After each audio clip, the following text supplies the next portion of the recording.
Kap, maayong buntag, Kap, no? Kap, you don't over nagyud, Kap, ang kaning provincial jail, no? Dani sa Barangay Camilon. Kap, una sa tanan, Kap, unsa imong gibati karon? Malipayon kayo, grabe gid ka malipayon.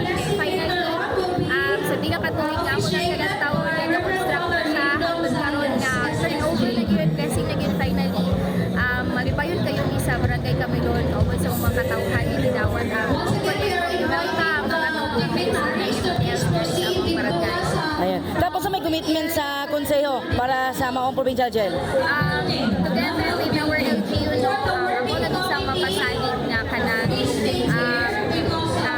naaming sa tuliran, kanunay sa ato ang probinsya, sa ato ang mga national line agencies na ay participation para ani nga facility ani na muabay, muamuma sa maong proyekto, maong facility na nahimutang sa among barangay karon. Ayan. Adto na ba kay mga plano nga proyekto, Kap, nga mulay na ani nga probinsya sa Provincial Jail?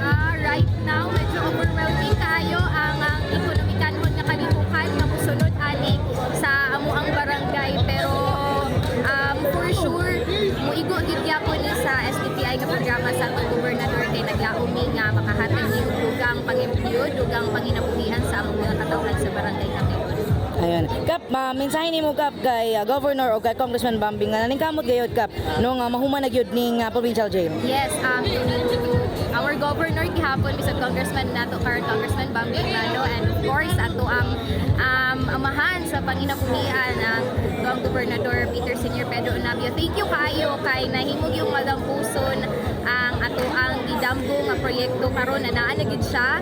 Official na gid ang pag-turnover sa IAA, and thank you sa pag-acknowledge nga naa ni sa Barangay Camilon na himutang diri sa lungsod sa Initaw, and magpasalamaton kayo ni sa kauban ani nga proyekto nga mga kalambuan nga pinakauna gid nga maka-effect, makadawat, makatilaw sa maong kalambuan ng among mga katawhan sa Barangay Camilon. Thank you, and manghinaot mi nga dili na diri natapos ang ato ang pag-uban sa kalambuan pa sa ato ang probinsya sa kinatibukan. Thank you, Kap. Thank you so much.